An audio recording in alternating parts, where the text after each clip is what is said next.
मैं रविंद्र सिंह शौरान जी से आज शुरू करना चाहूंगा। रवि जी, जो मैंने कहा वो दक्षिण वर्सेस उत्तर, और वजह तो साफ ही है, और चंद्रबाबू नायडू के ट्रोल होने के बारे में भी हम बात कर रहे हैं। एम के स्टालिन ने कह दिया है प्रधानमंत्री जी से कि आग से ना खेले, और फिर वही कि ऐसा नहीं देखा होगा जैसी तैयारियां या कहीं मन में भाव है। और बहुत कुछ, जैसे योगेंद्र यादव का हम एक देख रहे थे, वो भी यही असमानता पे बहुत सारी बातें कर रहे थे, और उन्होंने कहीं कहा कि भाजपा अपना एक जो है बीमा कराने की कोशिश में है, जो सत्ता का बीमा है उसकी कोशिश, राजनीतिक बिल है ये, आंकड़े भी दिए हैं।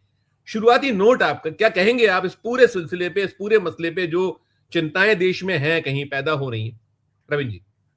जी नमस्कार। संजीव जी, देखिए, ये जो बिल है, असल में दिक्कत क्या है, बिल तो पर तो हम आते हैं। सरकार जो बयान देती है और जो हकीकत में करने जा रही है, उसमें बड़ी दिन रात का अंतर है। हम लोग रोज देखते हैं कि प्रधानमंत्री हों या संसदीय कार्य मंत्री हों या दूसरे कोई भी मंत्री हों जो इस महकमे के साथ जिनका कोई संबंध है, और उसके बाद उनकी बातें सुनने के बाद तमाम सांसद हों, वो सब लोग एक भाषा बोलते हैं और इस तरह का प्रोपेगेंडा मीडिया के माध्यम से फैलाया जाता है कि वो जो बात बोल रहे हैं वो सत्य है। अब हकीकत ये है कि जो बातें उन्होंने कही कि भाई 50% हम लोग इंक्रीज करेंगे, 50% से इंक्रीज करेंगे। अब योगेंद्र यादव समेत वो जो बिल की कॉपी है उसमें ये सब तो लिखा नहीं है। अब यहीं से तो सारा विरोध पैदा होता है ना। पूरा डिस्प्यूट यही है कि आपने जो बातें बोली हैं, चाहे सदन के भीतर बोली, सदन के बाहर बोली, वो सब कहाँ है? कागज पर तो नहीं है वो चीजें। वो कागज पर नहीं होने की वजह से अब भरोसा नहीं हो रहा। ये मसला आज से नहीं चल रहा है संजीव जी, ये मसला पिछले लंबे समय से चल रहा है। और इस पूरे विवाद की या इस पूरे जो घटनाक्रम है, इसकी धुरी के तौर पर साउथ इंडिया के बड़े लीडर के तौर पर उभरे स्टालिन। स्टालिन इसका शुरू से विरोध कर रहे हैं। अब जो जानकारियां मिल रही हैं, बाकी तो देखिए, फिर हम लोग तो अपने लेवल पे कोशिश कर रहे हैं, सही जानकारी तो सरकार देगी। और सवाल यह है कि सरकार जानकारी देगी कब? सरकार बिल लेके आई है, लेकिन सरकार सूचना नहीं दे रही है। अब जो जानकारी मिल रही है उसके हिसाब से भी मैं ये देख रहा था कि कुछ जो इससे जुड़े मामले के लोग हैं, योगेंद्र यादव समेत कई दूसरे लोग भी बोल रहे थे कि तमिलनाडु में 39 सीटें हैं। अगर प्रोराटा बेस पे बढ़ती है कि सब सब जगह 50%, तो वहां होनी चाहिए 39 में 20 जुड़ जाए। लेकिन वो कह रहे हैं हकीकत में वहां पे 50 ही होंगी, बस 11 सीटें जुड़ेंगी। केरला में 20 से 30 नहीं होंगी बल्कि 23 ही होंगी। यूपी में 80 से 120 नहीं होंगी, 80 से 140 हो जाएंगी, 138। बिहार में 40 से 72 हो जाएंगी। दोनों राज्य मिला के 210 अकेले इन 200 ही हो जाएंगे, इस तरीके का भी निकल रहा है आंकड़ा। इस तरह क्या आ रहा है निकल के। तो सर सवाल ये उठ रहा है कि सरकार जो कह रही है वो, और उसमें अंतर, एक बात। दूसरा जो कानून है ना सर, हमारा कानून अभी लिंक्ड है सेंसस के साथ, कि सेंसस होगा और फॉलोड बाय डिलिमिटेशन है। और वो कॉन्स्टिट्यूशनल अमेंडमेंट ने, ये तो डायरेक्ट होता है, लेकिन जो सीट्स का ऊपर नीचे करने का है, रिजर्वेशन का है और घटाने बढ़ाने का है, वो संविधान के साथ जुड़ा है। अब ये जो बिल लेके आ रहे हैं उसके बाद संविधान संशोधन की जरूरत नहीं पड़ेगी, फिर सिंपल मेजोरिटी से पास होगा, वो एक सामान्य बिल के तौर पर ट्रीट किया जाएगा। ये भी प्रावधान इस बिल में है। और डिलिमिटेशन को महिला आयोग के व्हील में, पर्दे में, महिला आरक्षण वाले पर्दे में जो लेके आ रहे हैं, ये एक और चिंता का सबब है। क्योंकि महिला आरक्षण विधेयक तो आप जानते ही हैं 2023 में गाजे बाजे के साथ पास कर दिया था। इस नई पार्लियामेंट हाउस का पहला ही बिल था वो तो पास कर दिया गया था। लेकिन उस बिल का जिक्र अब ना करके उसमें संशोधन कर रहे हैं। क्यों? क्योंकि वो बिल में लिखा हुआ है कि 2031 से लागू होगा, और 2031 से लागू होगा, उसको प्रीपोन करने के लिहाज से ये बिल लेके आया जा रहा है ताकि उसमें अमेंडमेंट किया जाए और 850 सीटें बढ़ा दी जाएं, जो कि कई जो जानकार हैं उनका कहना है कि ये जो पूरा प्रोसेस है गैर कानूनी, कानून सम्मत नहीं है। क्योंकि कानून सम्मत है अगर सेंसस होता, सेंसस के साथ इसको लिंक किया जाता। अभी इसको लिंक किया जा रहा 2011 के सेंसस के साथ। अब 2011 के सेंसस के साथ अगर लिंक किया जाएगा तो उसमें फिर जो जरूरी संशोधन है वो उसके लिए नहीं किए गए हैं। तो ये पूरा छलावा लग रहा है संजीव जी। और देखिए, हैरानी की बात है, विशेष सत्र बोला जा रहा है।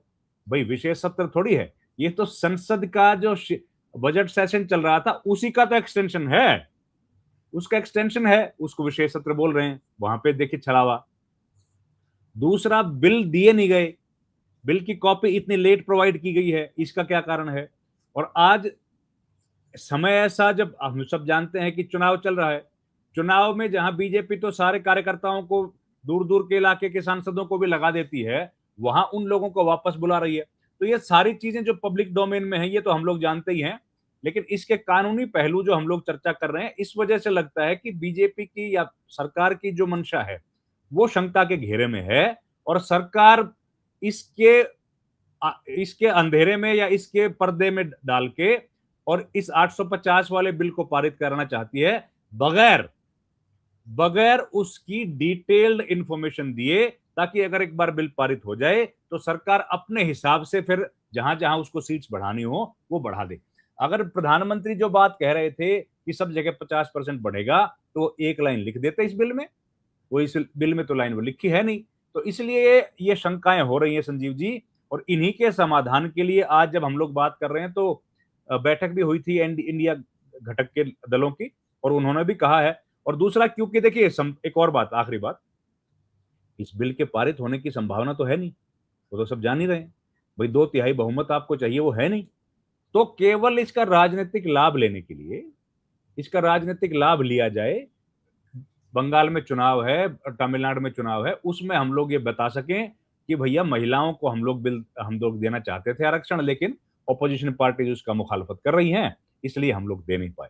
और बस आखिरी का पंक्ति कह दूं मैं संजीव भाई, कि जिस दिन, ये आज पहली बार ये चर्चा नहीं हो रही है, संविधान सभा में भी इस बात को लेकर चर्चा हुई थी कि हम लोग महिलाओं को आरक्षण देते हैं 33% का, लेकिन जब ये चर्चा की गई, उस वक्त जो सदन के भीतर 15 महिलाएं थी, संविधान सभा की सदस्य के तौर पर 15 महिलाएं रही अलग अलग वक्त पर, उनमें एक थी बेगम एजाज रसूल। उन्होंने और राजकुमारी अमृत कौर ने खड़े होकर सदन में इस बात की मुखालफत की। उन दोनों ने कहा कि हम लोग नहीं चाहते किसी भी महिला को कम आंका जाए, हम नहीं चाहते हमारे लिए आरक्षण हो, हम क्या चाहते हैं, हम चाहते हैं बराबरी के अधिकार, समानता के अधिकार। आप हमें केवल समानता का अधिकार दे दीजिए, हम लोग अपने आप आपसे आगे निकल जाएंगे। लेकिन आज ये बिल लेके आना पड़ रहा है संजीव भाई, ये इस बात की तस्दीक करता है कि हिंदुस्तान के मर्द, हिंदुस्तान के जेंटलमैन अपने दिल को बड़ा नहीं कर पाए, महिलाओं को समान अधिकार नहीं दे पाए, और उसी के फेलियर के तौर पर आज महिला आरक्षण बिल की चर्चा हो रही है और इस बिल को लेके आया जा रहा है। जी संजय। राइट सर, मैं पहले राकेश जी के पास जाता हूं और मैं स्मरण करा दूंगा अभी भी जो मौजूदा स्थिति है। राकेश सर, मैं चाहूंगा कि जोशी जी सबको सुनने के बाद एक टिप्पणी करें। अभी 74 महिला सांसद है इस पर, और बीजेपी की कितनी है आप निकाल लीजिए, तो 33%। ये बात उठी थी, कहा गया था कि जो मौजूदा संख्या है इसी में हर तीसरी सीट आपकी है। कांग्रेस ने प्रस्ताव दिया था। और अभी मैं एक टिप्पणी जरूर सुनाना चाहूंगा। मल्लिकार्जुन खड़गे साहब कह रहे हैं हम आरक्षण के विरोध में नहीं है। सुनिएगा उनकी जो कहीं एक दलील है, वो सुन लीजिए। We all are in favor of women's reservation bill, but the way in which they have brought, for that we have got reservations, and it is politically motivated just to trap and suppress the opposition parties. The government is doing like this. Therefore, we all have decided we will, though continuously we are supporting Women's Reservation Bill 2010, then even 2023, it is unanimously accepted the constitutional amendment.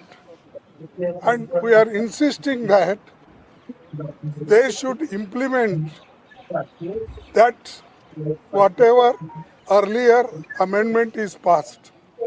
And secondly, that delimitation, they are also playing some tricks. Therefore, all party, we are going to take one stand. We unitedly should fight in Parliament and all opposition parties unitedly, and this is the only thing I want to convey you, because we are united in this, and unitedly we have decided, and we'll oppose this bill. But I want to tell you, we are not against the reservation. The way in which they have put in the bill, whether it is delimitation, whether they have not even cleared census and almost all powers of the Constitution, the executive is taking. And mostly the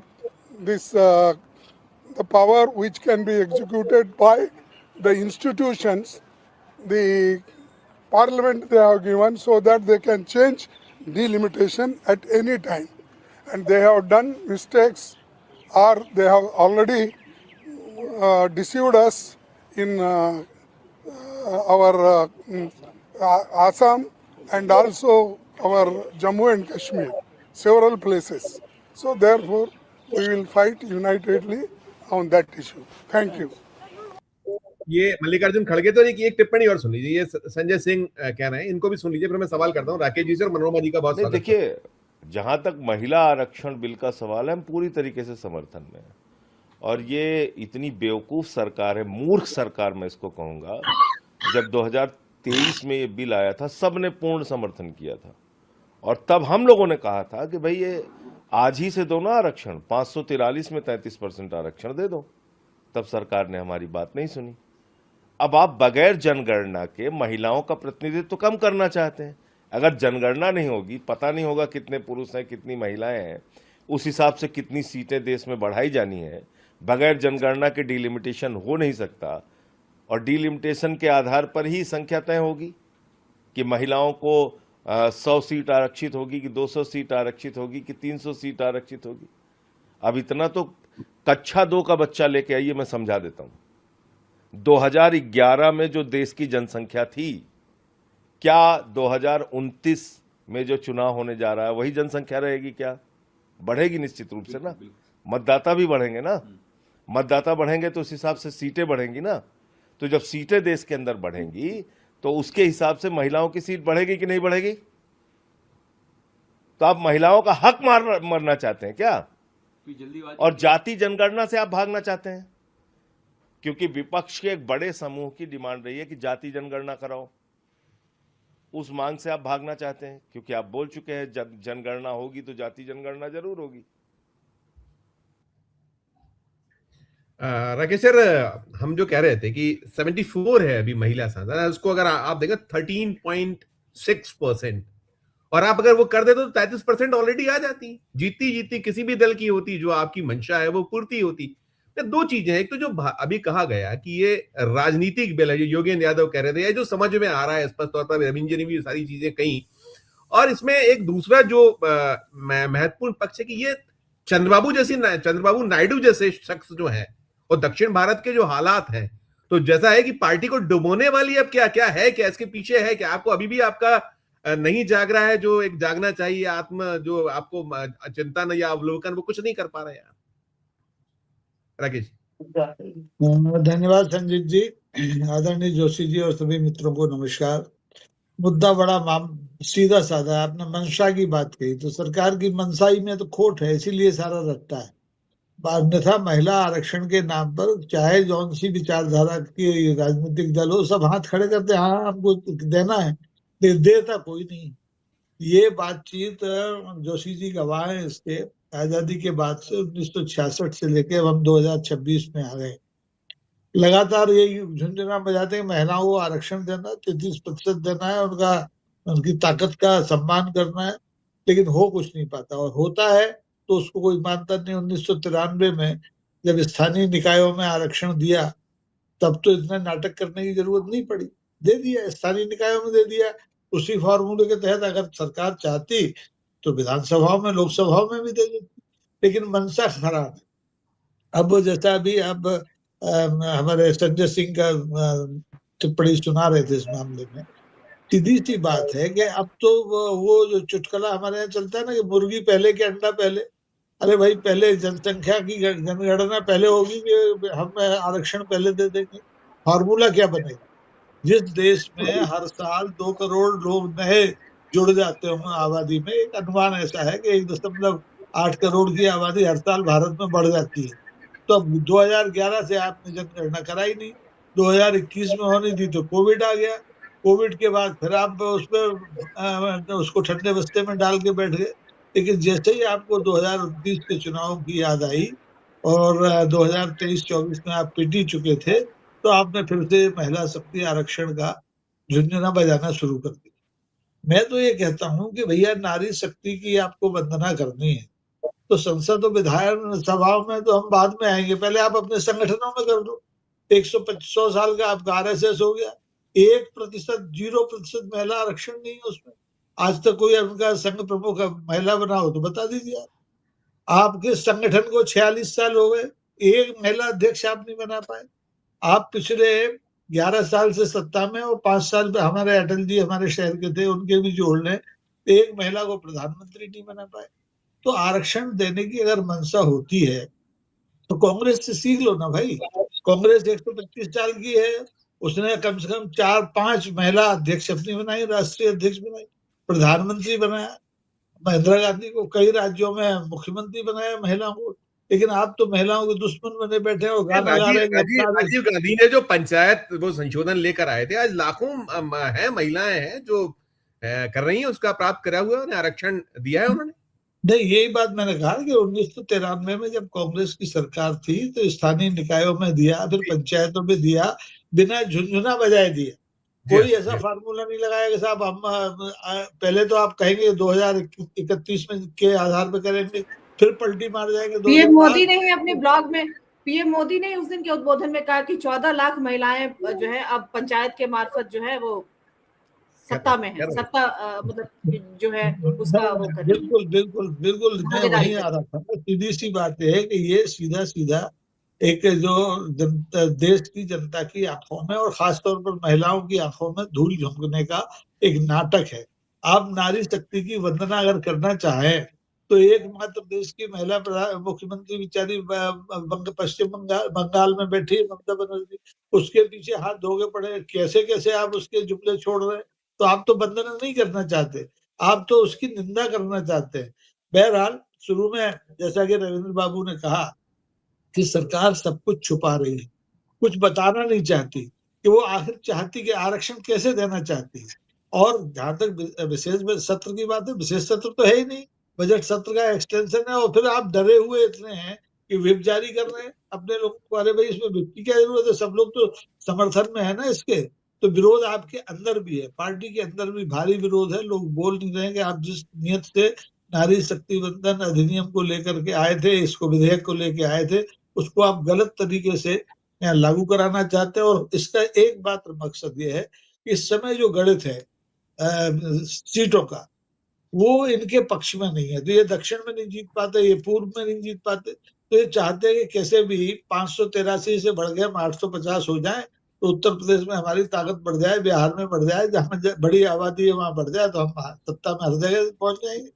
जब नियत में खोट है, और मैं तो कहता हूँ वो 543 लोग हैं, इसमें से आपके 240 और बाकी आपके दोस्तों के, इनने देश का क्या भला कर दिया पिछले 11 साल में, जो 850 को लाके आपको देश का कल्याण करा दोगे? देश के लोकतंत्र की रक्षा, महिलाओं के सम्मान की रक्षा मौजूदा 543 के सदन में भी हो सकती है अगर नियत आपकी साफ हो। लेकिन नियत में खोट है, कोरी कोरी राजनीति है, और जनता इसको मेरे ख्याल से बर्दाश्त नहीं करेगी। महिलाएं खुद इसके विरोध में आके खड़ी होंगी, कुछ महिलाओं को छोड़ के जो इस समय भक्ति भाव में सरकार के साथ खड़ी होगी। जी रविंद्र जी, मैं जो जोशी से पूछ रहा था उसी सवाल को समाप्त करना चाहूंगा। एक तो वो संघ मुख्यालय की जो चुप्पी है, खामोशी है, और ये जो जोड़ तोड़ उधेड़ बुन गुनतारे हमने देखा है कई बार, हालांकि इसमें 2/3 चाहिए, लेकिन जो करते रहे हैं ये लोग, जिस तरीके से प्ले अप करते रहे, तो क्या आपको लगता है, क्योंकि वो तो सब कह रहे हैं कि नहीं नहीं बिल्कुल किसी को कोई नुकसान होने वाला नहीं है, कोई दिक्कत नहीं होगी, तो कुछ जो दो राज्य जो खामोश है, 6 की जो हम बात कर रहे थे, तो अभी कुछ देखते हैं कि जो आएगा तो इसमें कुछ इफ एंड बट दिखता है संसद में, जो इनकी क्या प्लानिंग है? सिर्फ राजनीति की लाभ तक ही सीमित रहेगा कि इसमें कुछ आगे बढ़ने की संभावना है? देखते हैं। दोनों पर समझ चाहूंगा, दोनों आप करिएगा टिप्पणी, सभी से लूंगा। एक तो मैं ये सबसे पहले तो मैं आपकी डिबेट में भी आरक्षण की मांग करता हूँ भाई साहब। ठीक है, मनोरमा जी मनोरमा जी हमारी अकेली हैं, उनको जी। भी 33% आरक्षण मिलना चाहिए भाई साहब, ठीक ठीक ठीक। है ना? और नहीं, ठीक है। तो अपनी बात को असल में है, ये हो क्या रहा है कि हम लोग मर्द लोग जो है वो महिलाओं के राइट्स की बात कर रहे हैं। नहीं, मैंने तो मनोरमा जी को, उन्होंने कहा था लेट आ रही हूँ, नहीं आप आ जाइए, लेकिन आइए जरूर, ये मैं पूछ के उनसे, वो है अभी तस्दीक करेंगे। मनोरमा जी ने रविंद्र जी देखिए, समस्या यही है ना कि अधिकार की तरह से नहीं है, ये सब कृपा की तरह से है। हाँ, ये बात अधिकार है ठीक है। आपका, अधिकार ना, ना, ये ना, कृपा की तरह से है हर जगह। ये जो मैं इस बात से बिल्कुल, देखिए सर, हमने पहले राउंड में यही तो बात बोली, हमने पहले राउंड में यही तो बात बोली ना, महिलाओं ने तो विरोध किया आरक्षण का, भैया नहीं चाहिए हमको, हम तो अपने आप आगे निकल जाएंगे, लेकिन जी। क्योंकि पुरुषवादी मानसिकता ऐसी है कि वो बराबरी का अवसर देने की हिम्मत नहीं कर पाती है, तो वो नहीं कर पाती है, इसलिए आरक्षण लेना पड़ रहा है महिलाओं को। नहीं तो महिलाएं हमसे कहीं पुरुषों से ज्यादा टैलेंटेड हैं, ज्यादा उनके अंदर काबिलियत है, ज्यादा स्किल है, लेकिन ये हो रहा है, इसलिए कम से कम चलिए जितना भी आरक्षण से लाभ मिले वो तो मिलना चाहिए, ताकि उनका जो टैलेंट है वो आगे आ पाए। और हमारे डिबेट में तो कहने का यही मतलब था कि भाई ज्यादा महिलाएं होंगी तो कम से कम अपनी बात अच्छे से और रख पाएंगी। और ये अच्छा कि आपने मनोरमा जी को बुलाया, क्योंकि वो साउथ इंडिया की बात भी कर पा रही हैं, हम तो सारे नॉर्थ इंडिया में बैठे हुए हैं। तो खैर ये है, देखिए आपने ये बात सही कही है कि आरएसएस वाले चुप हैं। सर आरएसएस वाले तो महत्वपूर्ण मुद्दों पे चुप ही रहते हैं, जो महत्वपूर्ण मुद्दे हों इस देश की। आप या तो आप राष्ट्रवाद की बात मत करिए, आप बंद कर दीजिए यार ये सब, क्योंकि जब आप जो देख रहे हैं जिस तरह के ये जो वहां से निकल रही हैं बातें, इसको ठंडा करने की आवश्यकता है, इसको भड़काने की जरूरत नहीं। लेकिन मुझे लगता है वो भी जो कह रहे हैं ना, वो मनुवादी और तमाम प्रवृत्ति, जो अभी राकेश जी ने कहा था कि कहाँ है उनके पास कोई है कि एक आध गिना सकेगी ये महिला को हमने यहाँ ये पद दिया, है ही नहीं हमारी व्यवस्था। करिएगा आप टिप्पणी में। भाई आरएसएस में शुरुआती दौर में तो महिलाओं के लिए स्थान ही नहीं था ना सर, ये तो बाद में आप जानते ही हैं, राष्ट्रीय कौन सी समिति बनी, स्वयं सेविका की, क्या उसको कहते हैं, वो जो बाद में बनी है, ये तो शुरुआत में तो कॉन्सेप्ट ही नहीं था। और महिलाओं को तो छोड़िए सर, वहां पे तो अभी देखिए, हम अभी तक तो दलितों के लिए भी कोई स्थान बन नहीं पाया है कि वहां उच्च पद पर वो लोग आसीन हो पाए। तो और अभी हमने पिछले कुछ दिनों में यही देखा है, जो भी मसले हैं, जो भी महत्वपूर्ण मुद्दे हैं, उन मुद्दों पर आरएसएस बिल्कुल खामोश है। और इससे जाहिर होता है सर कि अब आरएसएस जिसने बीजेपी को बनाया था, अब उल्टा हो गया, अब वो बीजेपी की गिरफ्त में कहीं ना कहीं आ गया है, और अपना जो विचार है, शायद उस विचार के साथ अब उनका जो भी विचार है, उस विचार के साथ भी अब अपने आप को जोड़ के रख नहीं पा रहे हैं। क्योंकि जिस तरह से उनके आलिशान दफ्तर बन रहे हैं, जिस तरह से उनके जो स्वयंसेवक हैं वो लग्जरी की लाइफ जी रहे हैं, जिस तरह की बातें कही जाती हैं, उसके बाद मुझे लगता है अब वो लोग भी किसी तरह की विचारधारा को लेकर किसी से भी लड़ाई करें, उस स्थिति में अब वो है नहीं। तो उन्होंने भी एक्सेप्ट कर लिया है कि अब ये जो बीजेपी कर रही है उसको सही स्वीकार करो, उसके डिफेंड करो, वही रास्ता बचता है। अब उसमें किसी का नफा है, नुकसान है, वो तो अलग बात है, लेकिन खुद का नुकसान ना हो, ना आरएसएस का नुकसान हो, ना बीजेपी का, इसलिए वो इस मुद्दे पर पूरे खामोश है।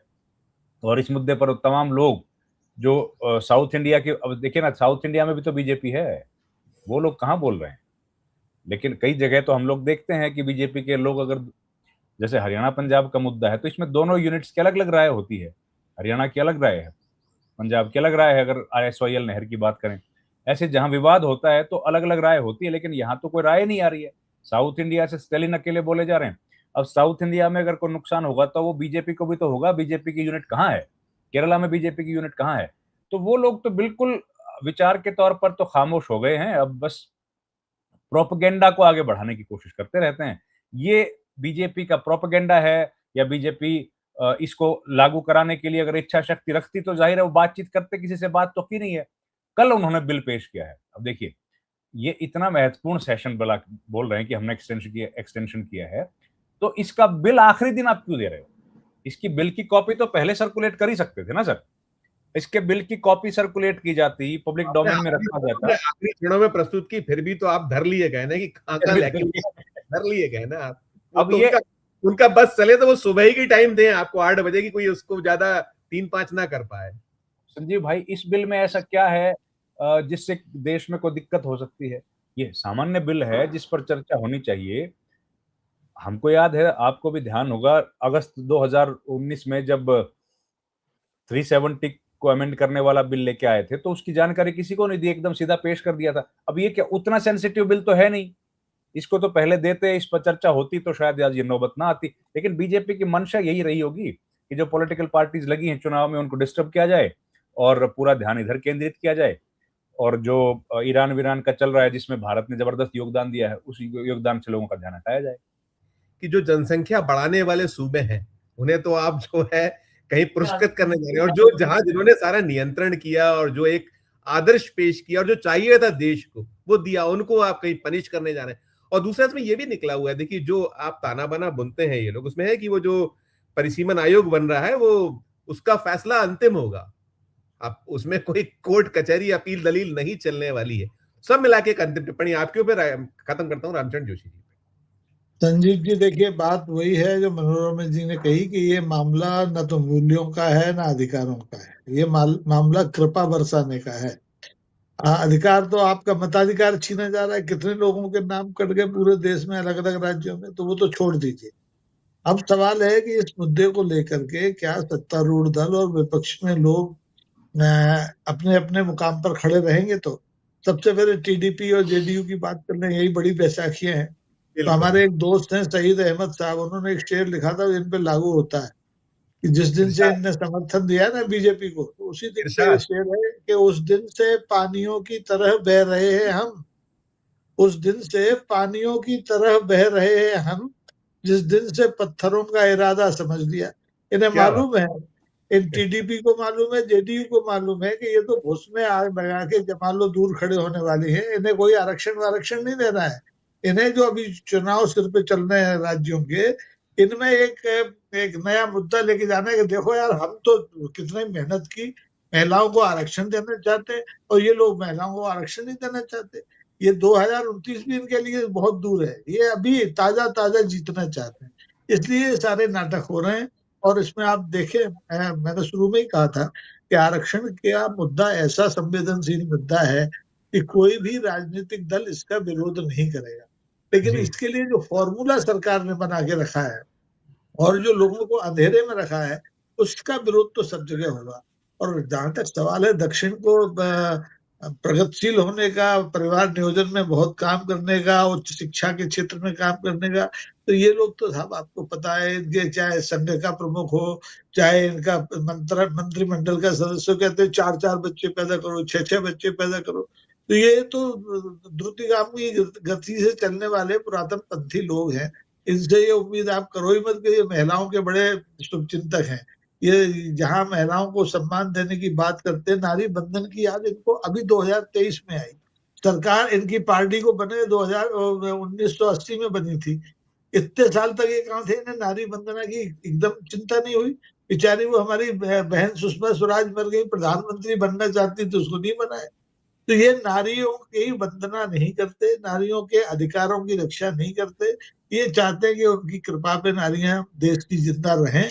और फिलहाल जो ये विधेयक कल आने वाला है संसद में दोबारा से, ये सिर्फ आंखों में धूल झोंकने की और एक बवंडर खड़ा करने की कोशिश है, होगा कुछ नहीं।